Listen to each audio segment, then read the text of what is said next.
I was a 38-year-old college professor, and I taught art, and I had taken a group of students and my wife, and we had gone around Europe, and we'd just done a 3-week tour, and this was the next to the last day. And we were in Paris, and at 11 o'clock in the morning, I had a perforation of my stomach. When this happened, the pain was the most acute pain I'd ever experienced in my life, and it just dropped me right down to the ground. And so I'm twisting and kicking and moaning and screaming and yelling around on the floor. And my wife called the desk, and they called an emergency service. A doctor came, and he called an ambulance because he knew what was wrong. And they took me about 8 miles across town to the public hospital, to the General Hospital of Paris, where I was taken into emergency, examined by 2 more doctors who knew exactly what was wrong with me, and then they took me away to the surgery hospital, which was a couple blocks away. And I was parked there because there wasn't any surgeon available to do the surgery. And so there I lay for 8 to 10 hours in that hospital with no medication, no examination, no attention whatsoever, awaiting a surgeon to come. And it's now 8:30 at night. Nurse came in and said that they were very sorry they weren't able to get a doctor for me, and they'd get one the next day. Well, when she said that, I knew that it was over for me. I knew that I was dead. The only thing that was keeping me alive was I didn't want to die. I was scared to death of dying because, as far as I knew, I was an atheist, non-believer, person who lived for the gratification they could get out of the moment. And like dying to me was like the worst. I mean, next to the pain, dying was the worst thing that could happen to you because it's the end of life and there was no more. There wasn't anything else. But when she said that, the idea of trying to exist for another minute, another hour in this pain, it wasn't worth it anymore. I went unconscious. I probably was unconscious for a very short while, a few minutes probably. And I was conscious again, and I looked, opened my eyes and looked, and I was standing up next to my bed.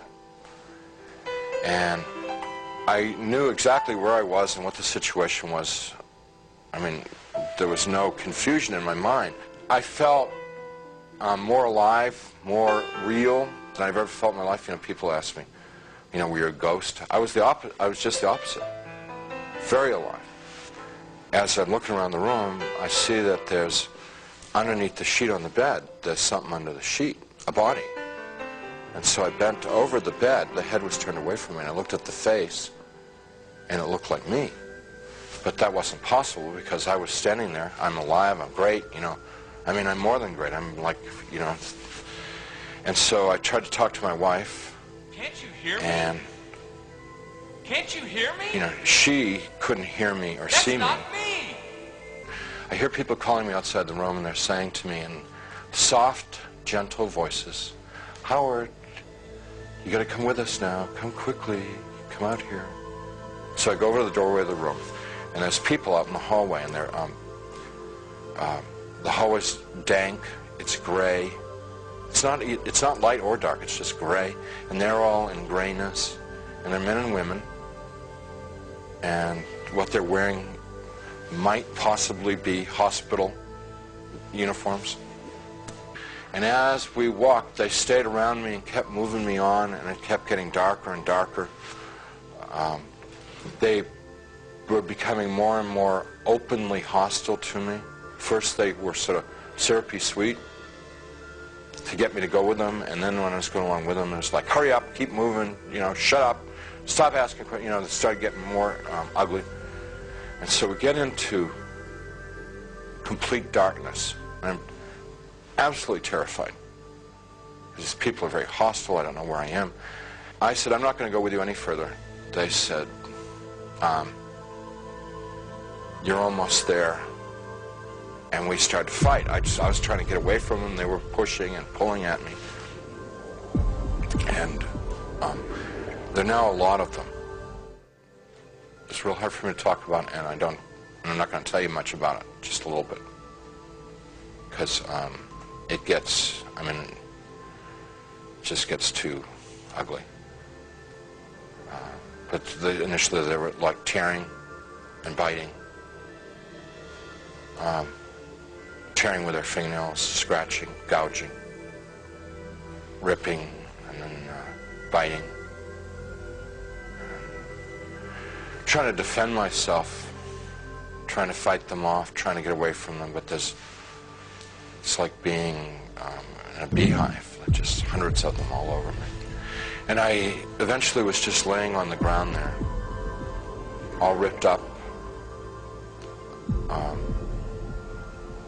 pain everywhere, inside, outside, and even harder to bear than the physical pain was the emotional pain of what had just happened to me. The utter degradation. I heard my voice. It wasn't somebody else's voice. It wasn't the voice of God or anything. It was my voice. And I heard it speak, but I didn't speak it. So whether it's the voice of my conscience or I don't know what it was. It was just, but I distinctly heard my voice say, pray to God. And so I thought to myself, I don't believe in God. Pray to God. So I called out into the darkness, Jesus, please save me. Please, save me. And he came. He came. First there was a tiny little speck of light in the darkness, and it very rapidly got bright. And the light became so bright that if it were in this world, it would have consumed me. It just would have fried me to a crisp. But it wasn't at all hot or dangerous there.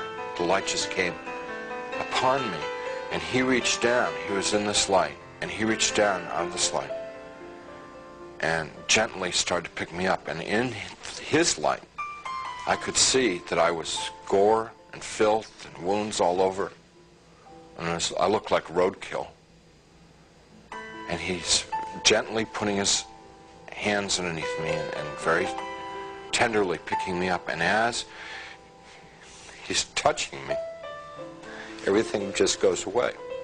All the wounds, all the pain, all the dirt, it just kind of like evaporated away. And I'm like whole and healed. And inside, just filled with his love, which I wish I could be more articulate about. It's so frustrating not being able to tell people about it because, you know, it's the best thing that ever happened to me in my life. I mean, it's like it's the everything.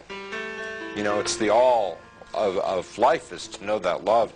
And, you know, I get to it and I just can't describe it. I can't convey it to you. And he's carrying me out of there. Up we just go. Out. Gone. And we're moving towards a world of light, and